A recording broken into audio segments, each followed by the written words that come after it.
Everyone who will start. So today I would like to take the parsha and to reevaluate a bit the social economic situation in Israel, and it will be interesting to see, obviously from a Torah perspective, but also politically, I would say even globally, well, what are the trends? What do we see? And how do we navigate as Jews in the state of Israel? And Bichlal, how do we navigate some of the issues and the challenges that we face? So, as we all know, I mean, this is not new. There are basically two main methods or two main of school of thoughts regarding economy. Some will say that socialism, that should be the way to go. And basically, socialism is that the government is heavily involved in determining the needs, the wants of the people, and basically saying that we know the best and we take care of everyone. I mean, leave corruption and all of that, but mostly, a government will basically take care of everyone. They will build hospitals for everyone. They will give basically the same level of care for everyone, education. So everyone will have, quote unquote, will have a shot. However, they will do whatever it takes in order to mitigate or to basically to not allow any gaps between different people. And you can be a banker, you can be a lawyer, you can be a physician, you can be a rabbi, you can be whatever you want. You will get the same income with no difference based on your skills or the hours, whatever. Everyone basically almost gets the same. I know it sounds like almost communism in its good sense, and but basically is that we will determine somewhat of a pool of money that everyone will share and everyone will be happy. And then capitalism came to the world probably around the 16th century, and later on was developed and basically says, no, the government should have really almost nothing to do with the economy. The people are being driven. They should drive the economy. They should drive the needs and the desires. And because when you allow a person, an individual, basically the ability and the freedom to do what he or she think is right, they will A, maximize their own potential, B, they will be able to accomplish more, and C, there is an incentive to do more. And it's still open for everyone. Everyone can step up the ladder. Okay, obviously, we all know that when you look at these two school of thoughts regarding economy, we understand that obviously there is a lot in between, but I just want, for the purpose of the shiur now, just to basically present them on the extremes. And I would just want to suggest that it's not only about efficiency, meaning the debate between these two ideas, it's not only about efficiency, which means what style or type of economy is more efficient. But there is a better question, I think. Which one is more ethical? Which one is more moral for society?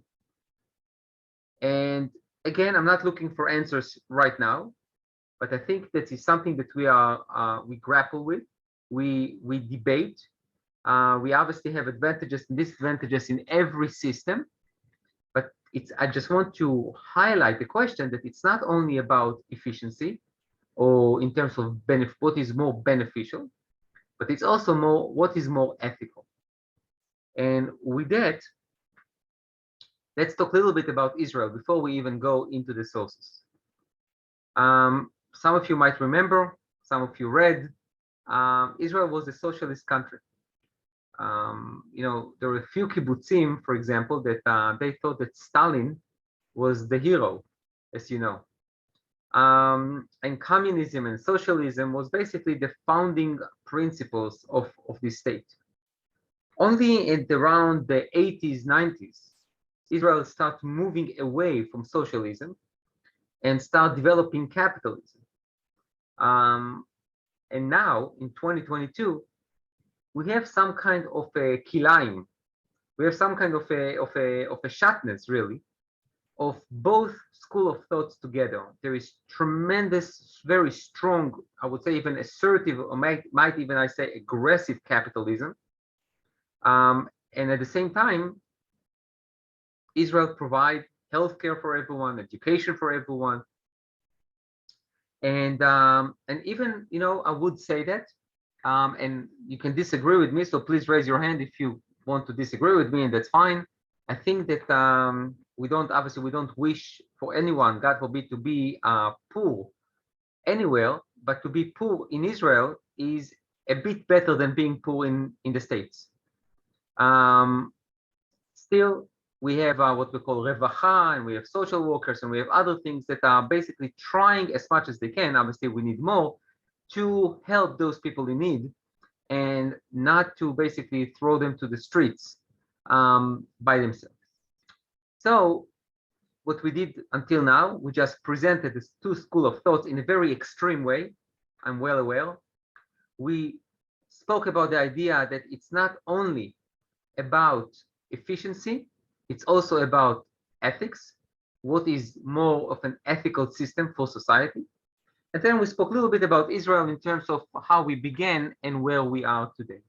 Again, I know there are many colors, there's a lot of gray area, but just for the purpose of our shiur, I just want to present them on both extremes.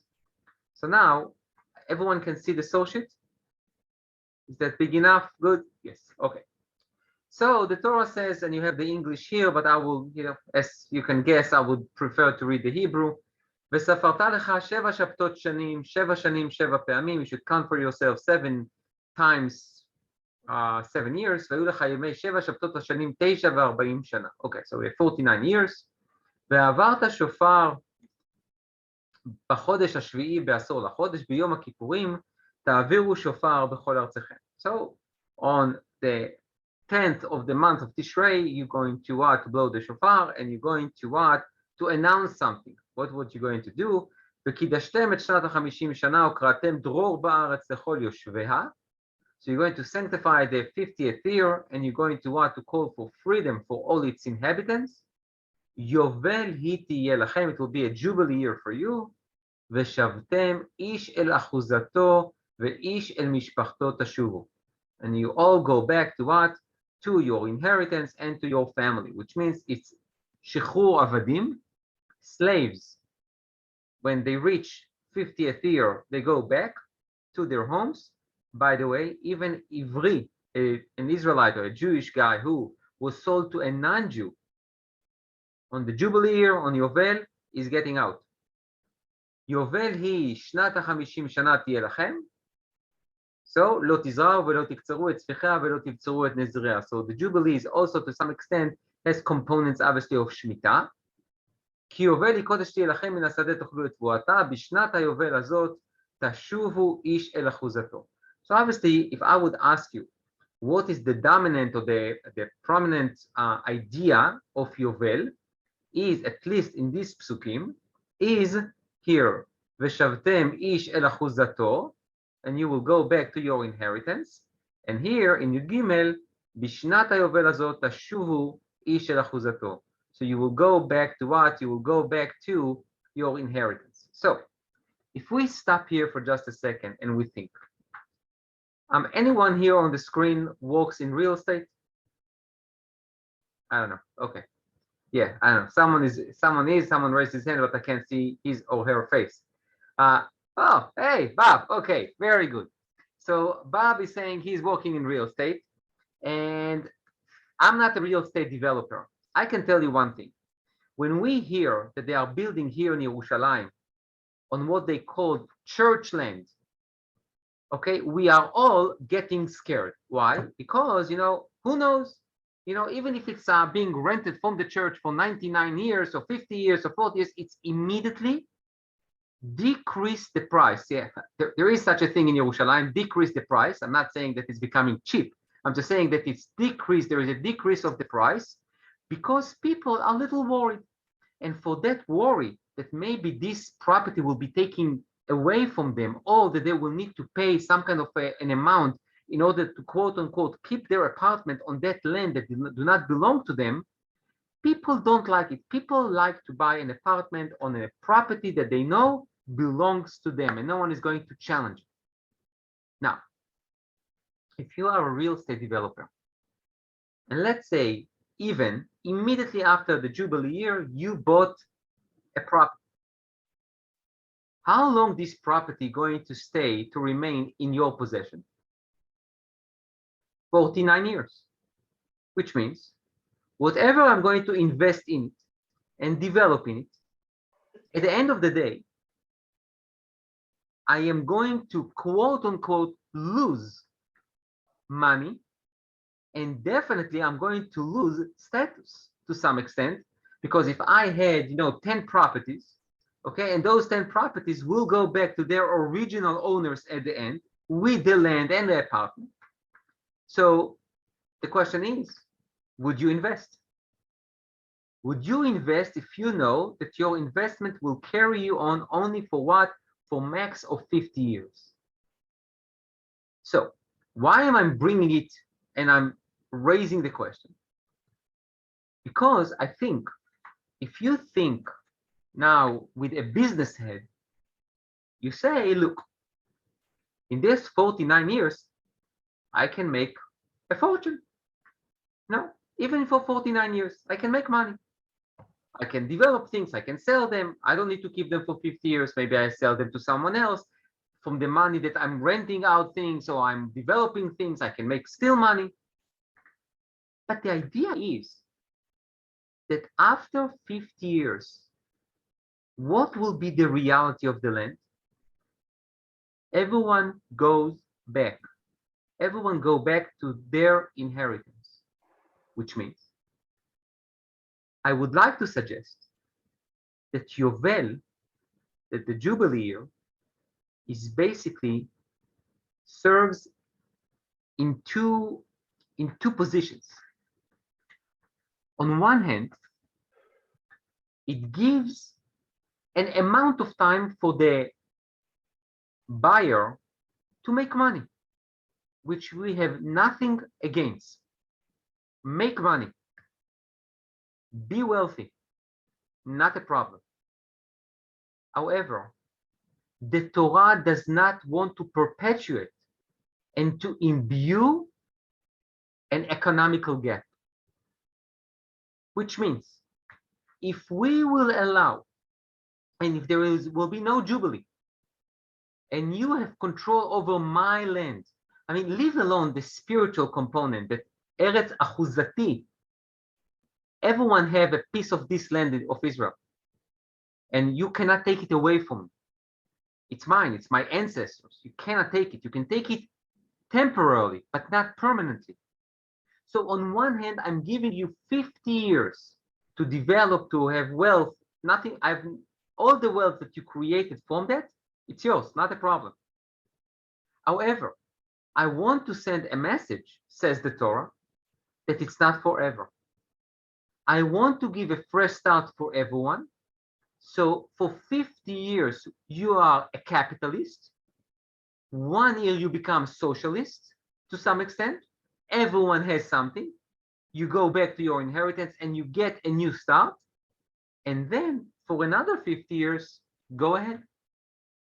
So the year, leave alone. I'm not talking now, really, I know it sounds bad. I'm going to say it as a rabbi, okay? I'm not going to talk religion right now, okay? I'm not talking that. I'm talking just in terms of these two systems. What the Torah has to say is, I want to try to integrate both systems together.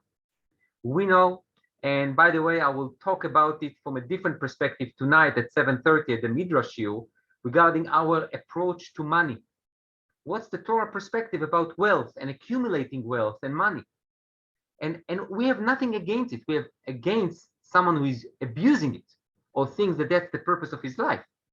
However, we understand wealth and we want you to be wealthy. So for 50 years, you have an opportunity. But just think about it. If we don't have Jubilee year, what do?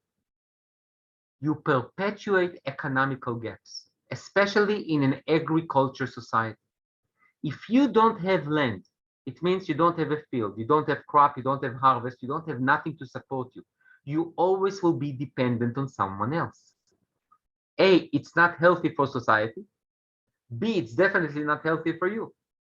And also, which is also interesting, you as a seller, if you are the one to sell your land, if you think or know that you will never get it back, never, what do you think will happen to you? There is devastation, there is depression, you feel you are a loser because your ancestors gave you this land to keep, to develop, and you failed, and now you need to sell it and you will never get it back. Basically, you are causing this person to be doomed for life. So the Jubilee year, on one hand, if I put on my head a capitalist head, I would say, I don't know, I have an issue with it. I bought it, it's mine, unless I say I sell it. If I put a socialist hat, I would say, you know what, why 50 years? Why not only 20 years? After 20 years, it needs to go back, or 5 years, or whatever it is. What the Torah does, in my opinion, is that they take 50 years. Now, for us, 50 years is a bit different, but 50 years, the chaim. It's an amount of years that you can develop a lot. Okay? I mean, even in the modern world, when a person goes to business, so he goes, 24, 25, when does he or she retires? Around 70, 45, 50 years. That's the time that you accumulate and you create, and then you go on vacation, right? So this is the idea. The idea, in a way, what the Torah is trying to do is trying to merge both opinions, both systems together, and create some kind of balance. Obviously, I understand. When you create a balance, everyone can say, no, Rabbi, why 50 years? Why not 42? Why not 37? Why not 75? I understand. I don't know why the 50. I have something in my mind, but 50 is more of a Kabbalistic, mystical, interesting number. But leave that aside. The idea is to try to integrate those two systems. Now, leave alone what is, I think, obvious. Hashem also wants to show he is the Balabait. He is the owner of the land, and he ultimately can tell you, you bought it, I understand, it needs to go back to the real owner. Now, also, don't forget, when we talk about the land of Israel, and we talk about ancestral inheritance, we are talking about what? We are talking about goralot. If you remember, all the lots, all the lands were divided by what? By a lot, which was God's intervention and determination of who is going to get what. So you just cannot get control over something that it's not yours. So that's why it seems to be that the Torah creates with the Jubilee year some kind of a balance between capitalism, we'll call it like that, and socialism, in order to create a new start for those who didn't have it until now. Okay, so that's part one. Now take a look here in Dvarim Perek Tedvav. Now, Miket Sheva Shanim Ta'aseh Shmita. So we have the sabbatical year. This is also part of what they call lead to the Yovel. וזה דבר השמיטה, שמות כל בעל מה שידוע אשר ישב ברעהו לא יגוס את רעהו ואת אחיו כי קרא שמיטה להשם. Now, this is something very interesting.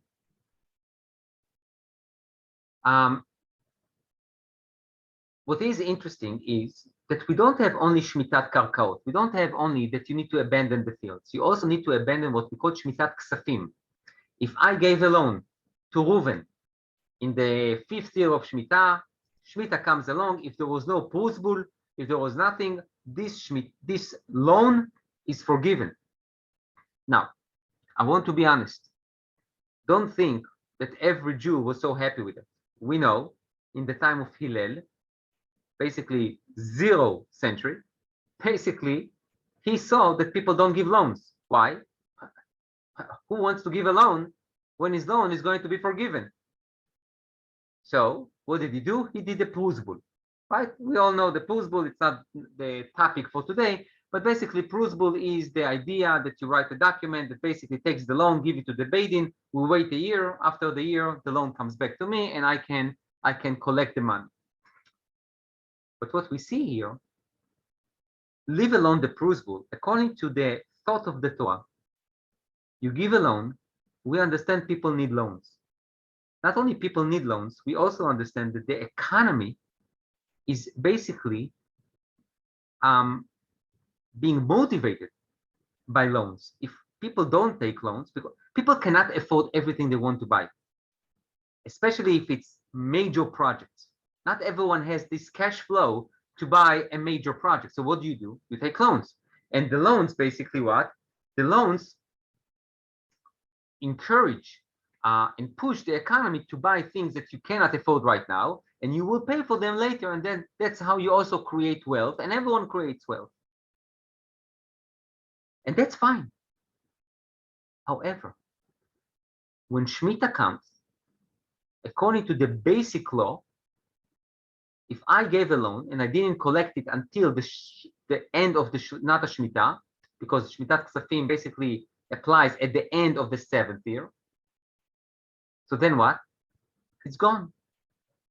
So I gave you a $30,000 loan and it's gone. What is that? Is that socialism, capitalism? What is that? So I think, one second, something is not right here. One second. Do you see the socio? Yes? Okay. I don't know what was wrong with the computer here. Okay. So basically, what is it? So it seems to be, again, that even when it comes to loans, the Torah says, when it reach not Shemitah, you need to know that loans that you gave might be forgiven by folks, meaning God. And this is,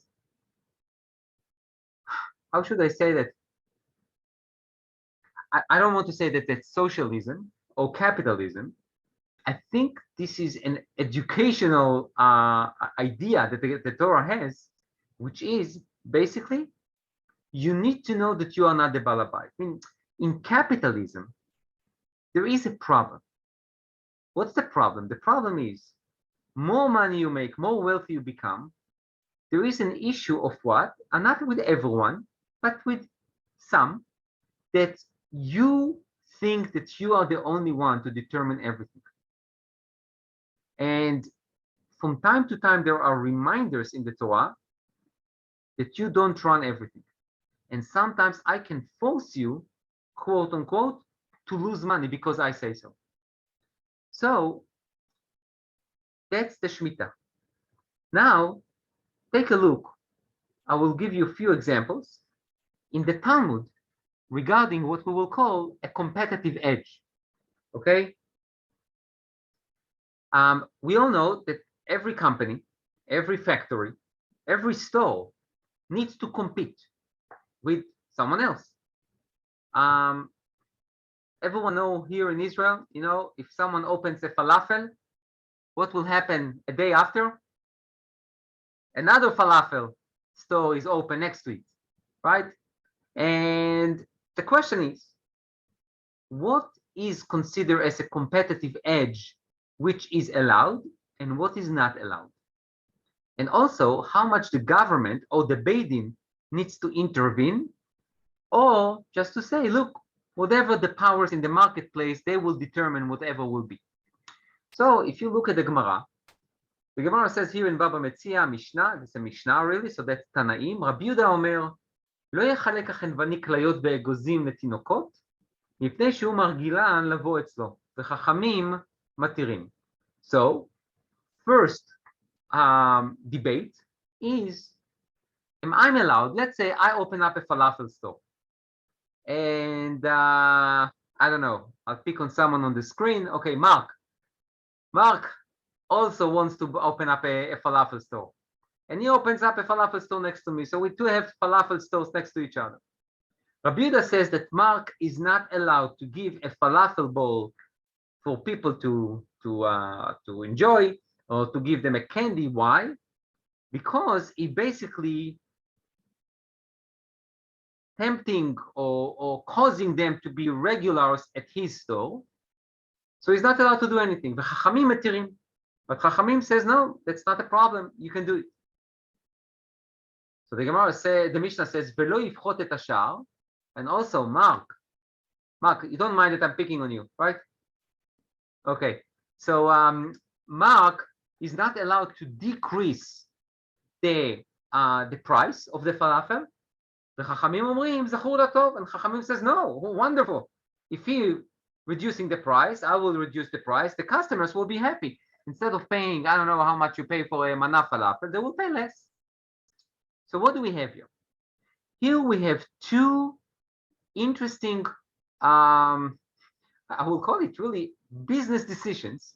A, B, regulation, and C, what is the fair competition? So, question number one, am I allowed to give few things for my store in order to try to lure customers to come to my store? Answer, machloket. According to Rav Yehuda, you are not allowed to do it. According to Chachamim, you are allowed to do it. Okay. So now, according to Chachamim, we fully understand. Why? Because I'm not talking about that you are giving money. Okay, what did you give? Klayot ve'egozim letinokot. You give, I don't know, a piece of chocolate for the kids to come, right? Okay, that's wonderful. Now, why is that allowed? Because Mark can do it, and I can do it too, right? It's not that Mark has a competitive edge over me. It's fair. It's fair competition. Why do you think Rav Yehuda is against it? That's the problem that we have in this Mishnah. Why do you think Rav Yehuda says that no, each store they can open up the doors and let the customer choose without any attempt to try to lure them or to bring them into your store? What do you think Rav Yehuda's opinion is? What is his reason?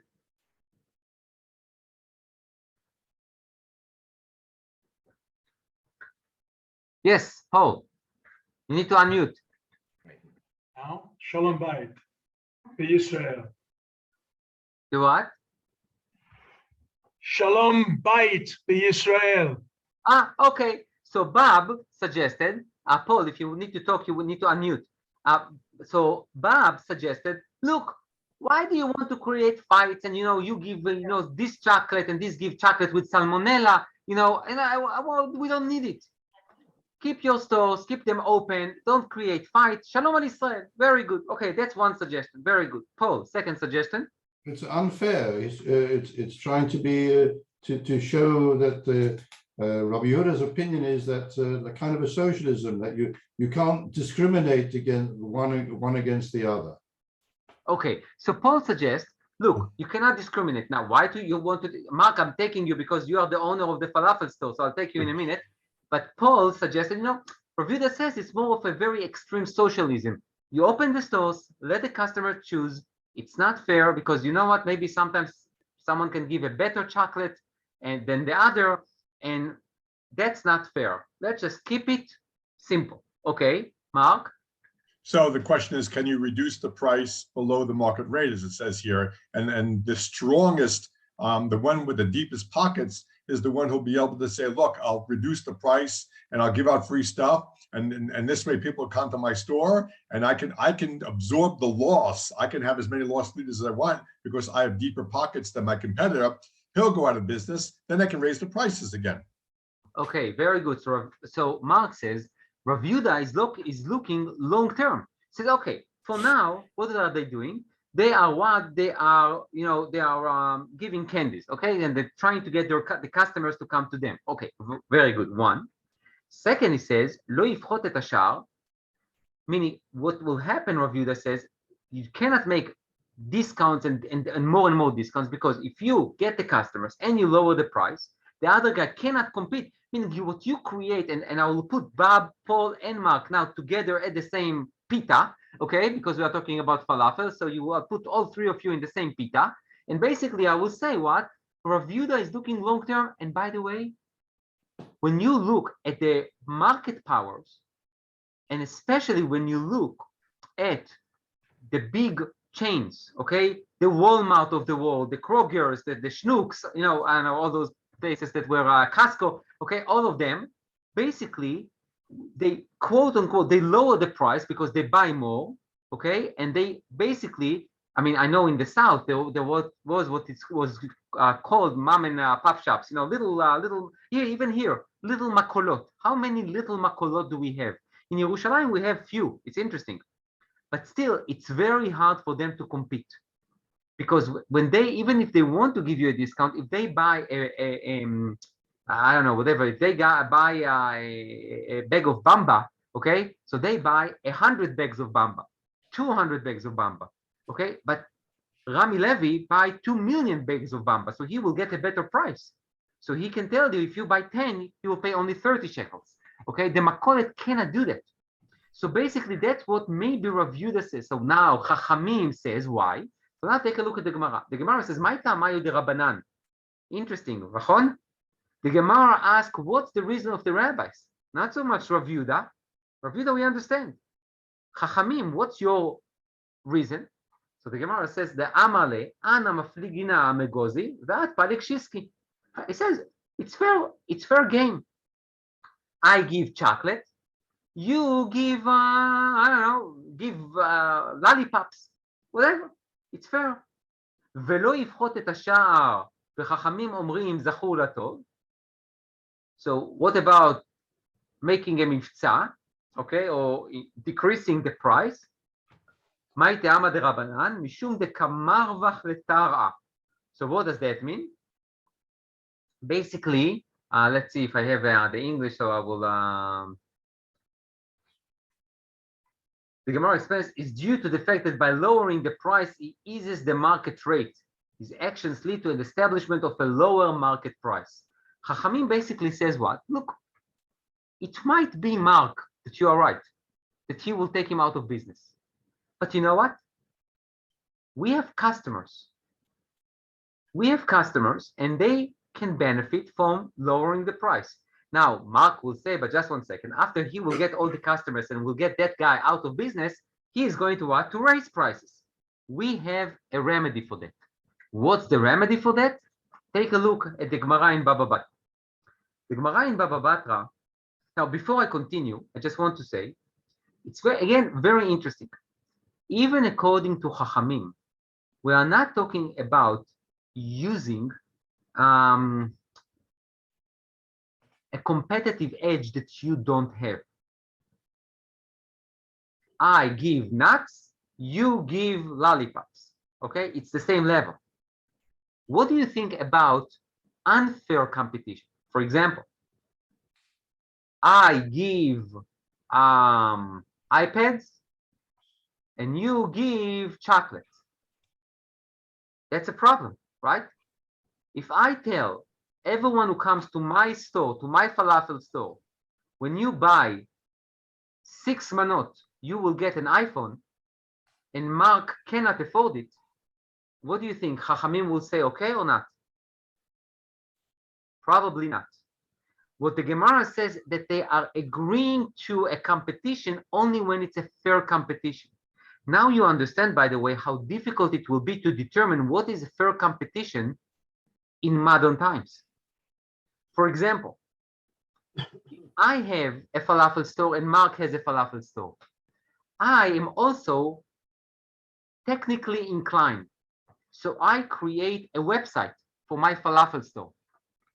Great. And I do it I know how to do it by myself. Now, I can say Mark also can create a website, but Mark is technologically challenged. He will need to hire someone to create a website. What do you think? Is that fair or unfair?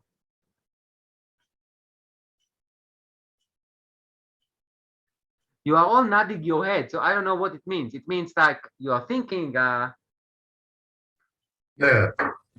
Fair. So Jake said fair. Okay. Why is it fair? It's a common market. It is Common market. common market. Okay.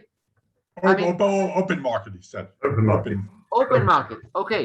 Now, so this open market, to some extent, is a modern term. In ancient Talmud time and reality, we need to really to think if we have something like that.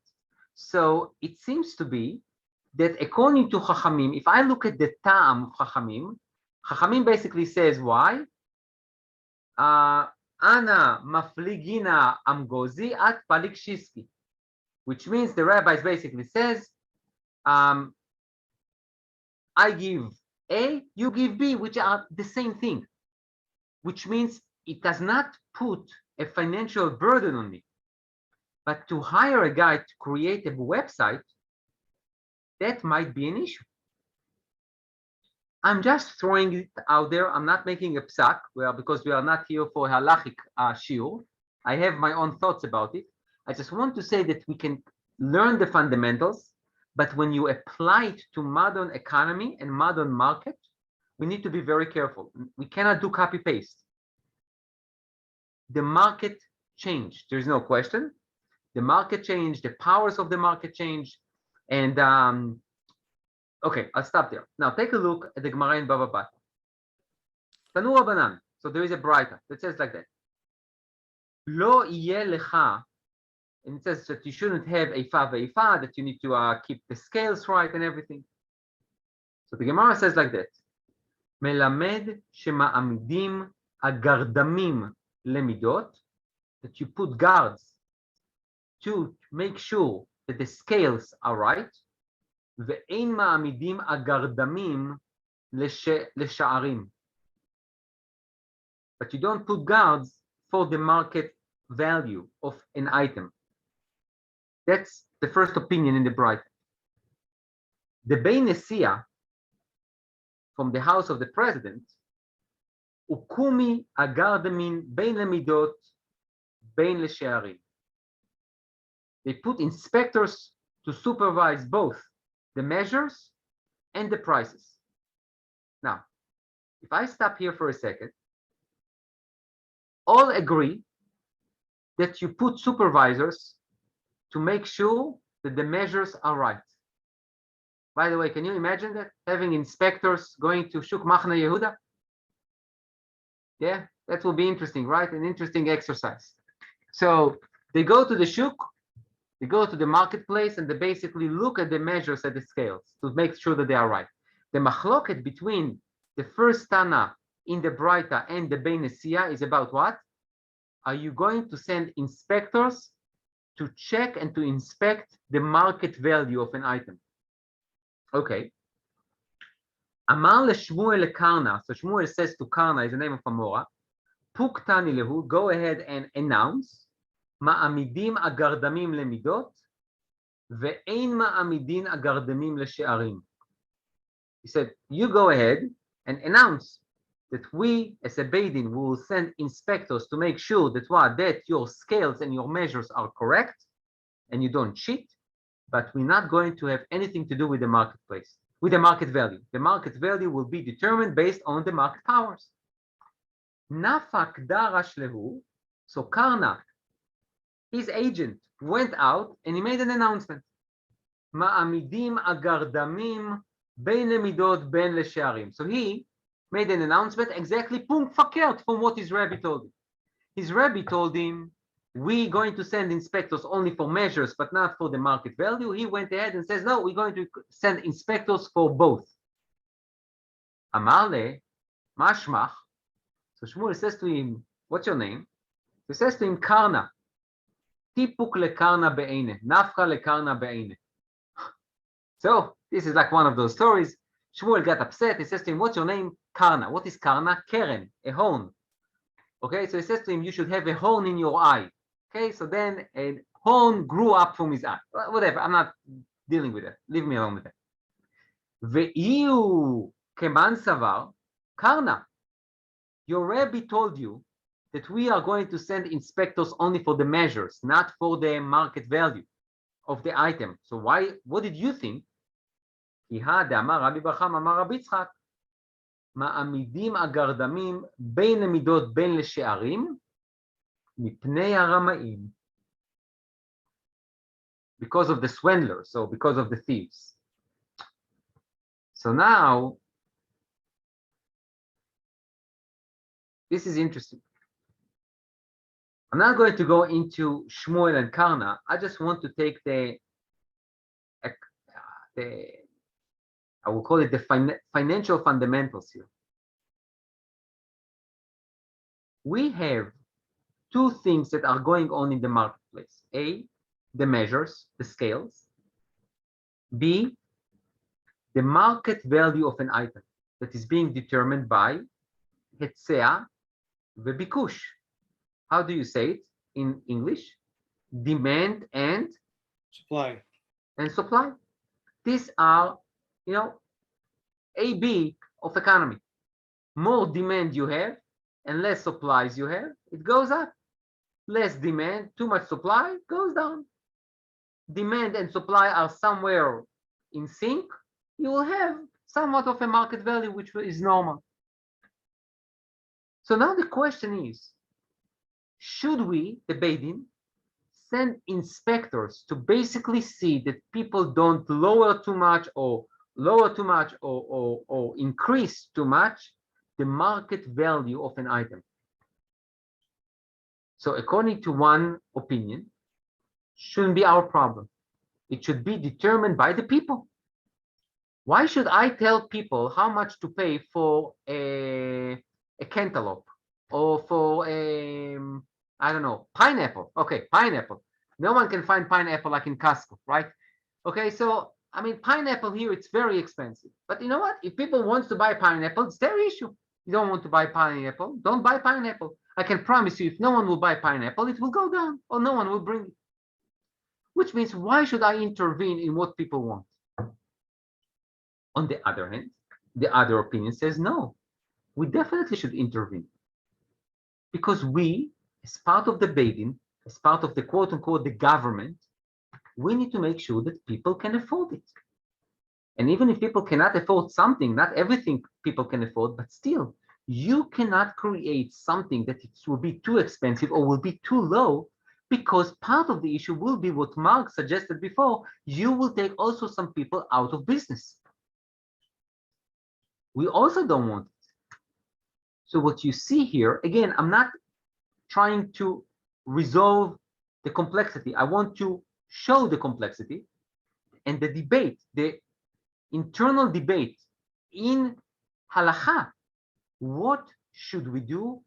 Should we intervene? Shouldn't we intervene? Should we allow the market to be what it is without too much intervention? Because also don't forget, if you start to intervene too much, you will also create some kind of a notion among the merchants, like, I don't want it.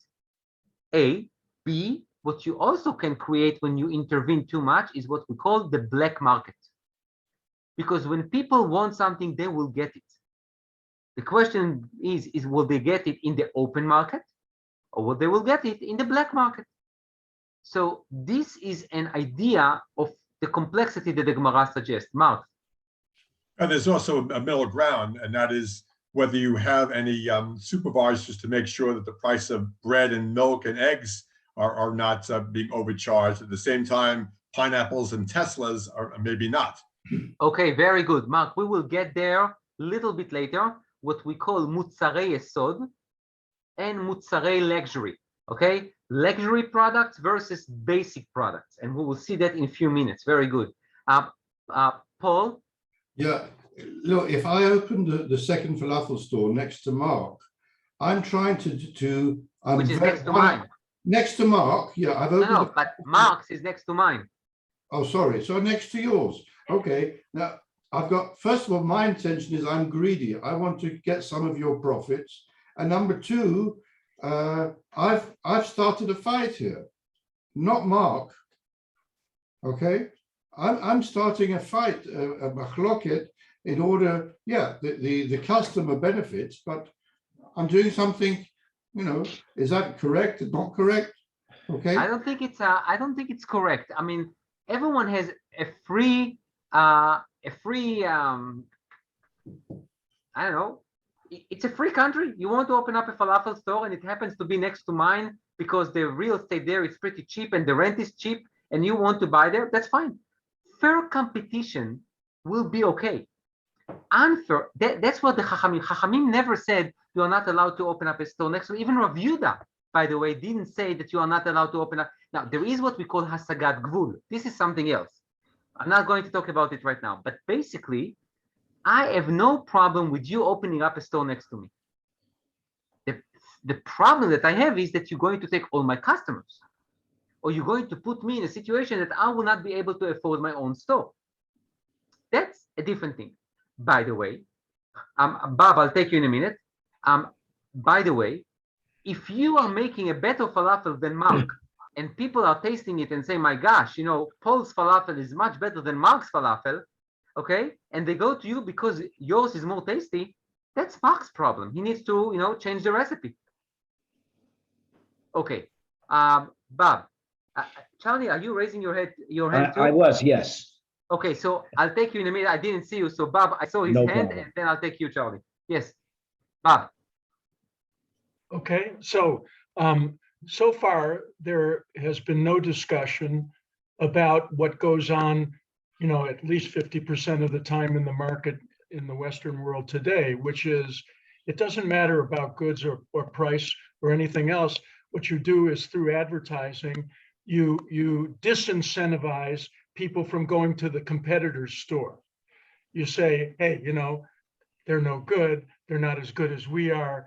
You know, you can go pretty far, you know, apparently in discrediting the competition. Is that dealt with anywhere here? So it's a very good question, and you are right. I think this is now one of the most, I know, difficult challenges in the modern economy. So what I said before, what we do here is we try to show intrinsically in the halachic world how they dealt with it with their very shrinked, I don't want to say primitive economy, and it's sometimes a little hard to apply those fundamentals to ours. I hinted to it when I said, if I'm, let's say, very technologically inclined and I created a website, and in my website, I don't only show my kadurei falafel, that they are the best thing ever that was invented since the sliced bread, but I also say that Mark's falafel is terrible, and people got salmonella from it, okay? And I got witnesses that says that, you know, they ate it and they couldn't eat it for weeks after, okay? This is what we call motzi shemra, unless you have evidence and things like that. So they, meaning what I don't think, answering your question, I don't think we will have in halacha exactly that, but we will find in the ma'atefet, when we will look in general, when we will look at this case, and we can talk about it for hours about this topic. I think we will find some answers regarding what will be considered in modern world fair competition. Yes, Charlie. So I'm listening to all of this and I'm looking at these cases and I'm sensing an underlying basic tension. And that tension goes back to Rabbi Yehuda and the Chachamim in my eyes. And that is, maybe Rabbi Yehuda doesn't allow any type of competition because very simply, his view is that the needs of society are serviced by one falafel store. So if we have no falafel store and somebody opens a falafel store, the community now has a falafel store. We don't need in that world two falafel stores, and therefore he's forbidding any kind of competition between them, basically. And I think that is a discouragement. Charlie, I will just need to make one comment. Yes. I think Rav Yehuda is also talking about already two stores exist, because without that there is no competition. Because don't forget, if there's only one store, it's called monopoly, and we don't want monopoly either. Or socialism. It's also called socialism. Right, but in socialism, but even in socialism, Rav Yehuda would say, look, 2 stores, not a problem. You charge the same thing for mana falafel, not a problem. And let the people choose whatever they want. That's not a problem. You, the falafel owner, you cannot encourage anyone to come to your store more than the other. It's open. I have no problem. The lines will be shorter, especially before Pesach. People don't need to wait 2 hours for falafel. They will wait only 1 hour because there are 2 stores, and that's it. So basically what Rav Yehuda is not against, that's what I also hinted to Bob, not against opening up a new store. You can open up a new store. Sorry, to Paul. You can open up to another store next to mine. The thing is, you cannot do anything that will create some kind of a competitive edge for you over the other guy. Okay, wow. Okay, we have a lot of questions and we still have some sources. So you know what? I'll give each one of you a minute. So I think, Steve, I think you raised your hand first, and then Paul, and I'm not sure if Phil also raised his hand. Yeah. Yes, okay, Phil, one second. So we go Stephen, Paul, and Phil. Okay, very quickly, you gave the example of Rami Levy buying in bulk and passing the reduction in price that he gets onto the consumer, which perhaps he does, but he's one of the good guys. Otherwise, there's an assumption in what you're saying that the public will determine what the appropriate price is by virtue of supply and demand. But it's not too difficult to imagine a situation in which a few individuals get together. This is hard to imagine this could happen, I'm sure, but a few individuals get together and effectively fix what the market rate is. It's not the public who are determining that. They have to like it or lump it. It's they who are fixing the price in accordance not with the public's need, but in accordance with their pockets. And that's where I think some of this argument breaks down. Okay, so fixing prices is another issue in halakha and also obviously outside of halakha in terms of the modern economy. I would say that maybe, I'm just going to throw it. I'm not going to answer the question fully. Part of the idea of to send inspectors to make sure that the market value is correct is also to try to make sure that no one fixes prices, that you don't have what we call cartel, okay, that basically create these fixing prices. Okay, Paul and then Phil. Yeah, I was going to raise the issue of me speaking to Mark and arranging to fix prices between us. Is that forbidden? So that's what I answered, Steve. I just said, look, I think there is an issue in it. I said, maybe, perhaps one of the opinions that says that you send inspectors to make sure that the market value is correct. It's not only because of our fear that someone will go out of business, but it's also to make sure that it's not fixed. By the way, we do find in the Talmud that when there is a fixed price for something, or if the rabbis thought that someone is increasing the price too high, they made an announcement, don't buy it, even if it's fish for Shabbat,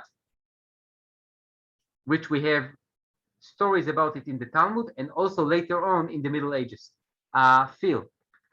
I think another example of what you just said is the business with the Sroigum, where they said in Poland, if the prices are crazy, I will forbid the purchase of the Sroigum by other people. Yeah. But this is all the Rabbanan stuff. This is all the Rabbanan. It's not the Raisa, it's the Rabbanan, right? It depends. What we spoke now, it's Rabbanan, yes, but it derived from a pasuk from the Torah. Which pasuk? Lo yerecha ifa ve'ifa. That's about the measures, not about the market value, but about the measures. That was about honesty, and honesty goes all through history. But in terms of modern society, the problems of monopoly and control are measured also by the same thing, and the government intrudes on some. So basically, you want to show that they were fair and doing their best to be fair to the people.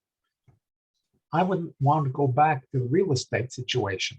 If you take a look at the real estate and the fact that the population expands and you have to return to who the properties, to whom would you return them and when?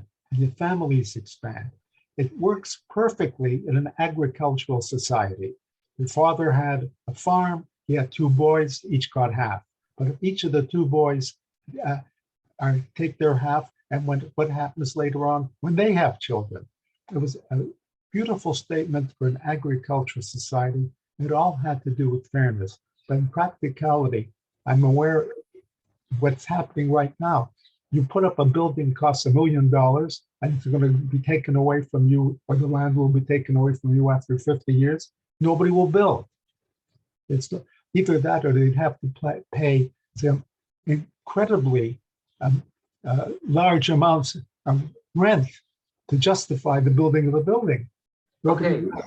So that doesn't make sense. It makes right. sense in an agricultural society. So I'm saying the Torah stands for fairness, but to try to learn psak, for actually to do these things, there's nothing, it's not reasonable. Okay, so Phil brought his opinion, saying that, look, I listened to everything you said. It sounds wonderful, fair, ethical, moral in agricultural society, almost impossible to implement, or maybe impossible to implement, according to Phil's opinion, in our modern world. Because of logistics, achuzato is inheritance. Now it's becoming very, what I will call a flexible and fluid term, because who knows, B, families expanded, so who do you give it back to? And C, in terms of encouragement to builders and developers, if you tell a developer you have it only for 50 years, the rent will be like here in Baka, okay? So basically, or even more. So basically what you have is that you have an issue of implementation. Phil, because this issue is not about the implementation of it, just to raise the issue of what the Torah perspective, I will say that your question is 100% correct in terms of that we must think about it, meaning how do you really create this Jubilee year in modern world?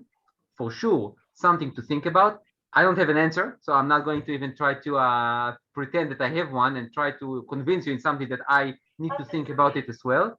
But I will say that that what we do learn from here, and the real estate issue might be another problem that we have, but we do see that the Torah at least has something to say, and the rabbis later on obviously had developed it, something to say about how do you build an economy that has a component of what we call capitalism, or I will say accumulating wealth, and at the same time making sure that you don't perpetuate gaps forever, and also that you try to give a second chance to others and to make it fair as much as you can.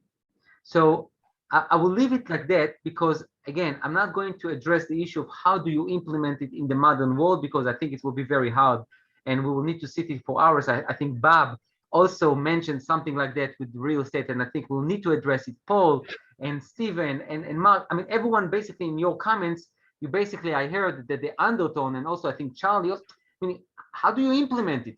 How do you really live a Jubilee year in 2022?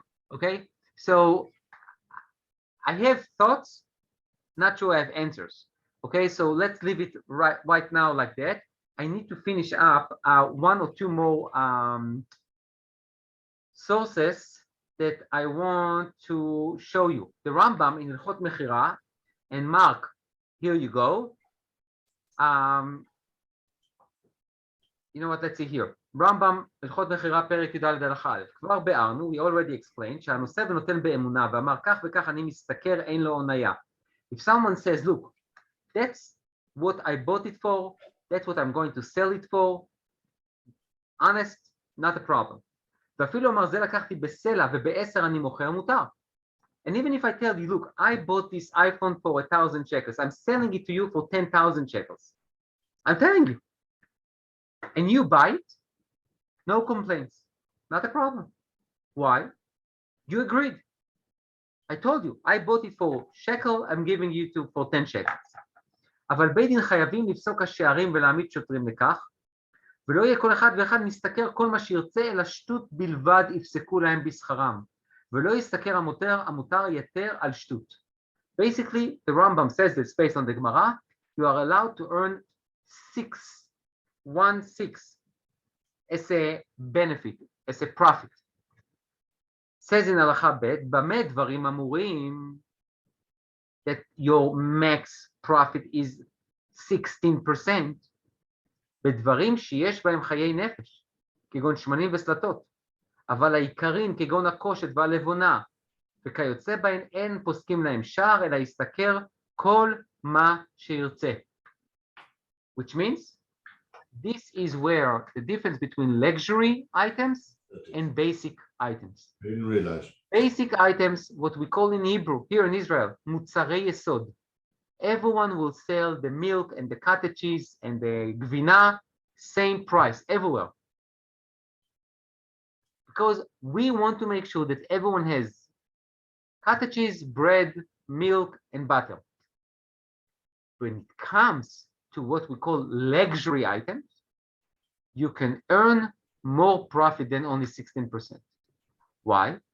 Because by definition, I understand it's luxury item.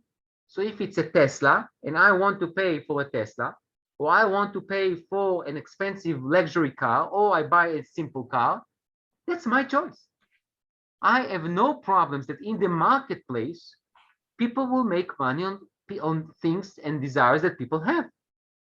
But I need to make sure that everyone else has at least something to eat that they can afford. So you see how we try to balance some of the components of society. Now I want to show you one more thing. You know what? We are really out of time. I want to encourage you. I don't know if you have the source sheet. I mean, I don't know if you have it or not. But in this very interesting article at The Economist from 2015, and since then it developed. Can you see it? You can see the article. And I'm not sure if you have the source sheet or not, but maybe you can ask Ayelet, maybe you can say, I know I didn't see the source sheet being sent, but if it was, so I'm sorry. And if it was not, I would suggest to send it so people can look at that at their homes. This is a very interesting article. And I'm not going to read it now, but I want to tell you something. And I saw it when I went to business school as well. And basically, it's that even companies understood that even though still the most important thing is the bottom line and the profit for the company, there is a tremendous understanding now that the company needs to give back to society, to its employees, to causes that are important.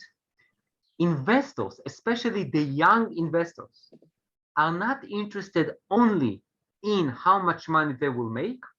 I'm not saying that they are not, but they are not only interested in how much money they're going to make.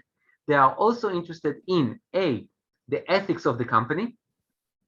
If the company invests in shady businesses or if they abuse employees, some young investors who are very wealthy will not invest with that company. And also, almost all the companies have this idea of what they give back to society. What kind of buildings do they build? What kind of scholarship do they give to people in need and things like that? So now, what do I want to say by that? What I want to say by that, one second, where is my thing? Okay. What I want to say by that is that I think everyone understands that our world, at least the Western world, went very much capitalist. But I think that even, for example, even in the States, we see that there is a push now to somewhere in the middle. Too much capitalism, too much socialism, we all understand, does not lead you to too much success. The question is obviously always, where is the point that government, Beit Din, should intervene and determine few things? And when are the times that we should say, no, it's free market and people can do whatever they think they should?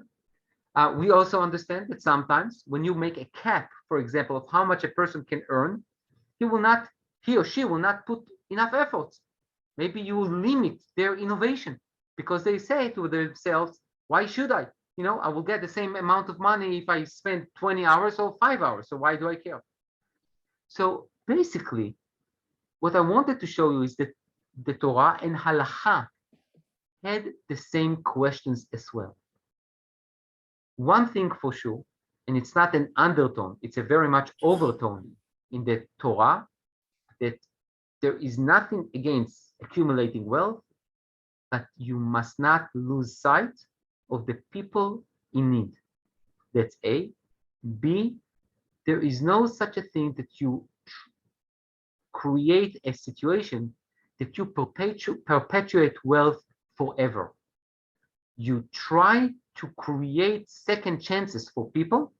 By the way, some people will never be able to take advantage of it. Maasot. 1 year, even if you get your inheritance, okay, the next year, the year after the Jubilee year, okay, if you didn't make any money, you still are destitute. Okay, you are still not in a great shape, but at least you have a land. So you can start plowing it, you can start walking in it, so you might create something. So I will conclude with the following sentence. I don't think there is a magic formula. A. B, I also agree that the agricultural society and the modern society of today, we can create some kind of fundamentals, but we cannot do copy-paste. Things change so much. Customers, investors, developers, all of that, everything changed so much that sometimes the landscape is very different. And it's not smart to just copy-paste. See, and this is, I think, something which is the most important thing, is that wherever you are on that spectrum of communism, socialism, capitalism, Westernism, whatever it is that the question of ethics must be a question that guides you in your decisions. So with that, I'll leave you, and we will meet, Bezrat Hashem. With some of you I will see on the screen tonight, and some of you will see on Shabbat or next time that we learn. So everyone, have a wonderful, wonderful day. Thank you. Thank you. Great Thank you. conclusion. Yashkar. Thank you. My Good pleasure. Shai. Excellent. Thank you. Really great. Good morning, Phil. Good morning. Hi, Yehudi. How's everything? Oh, I didn't see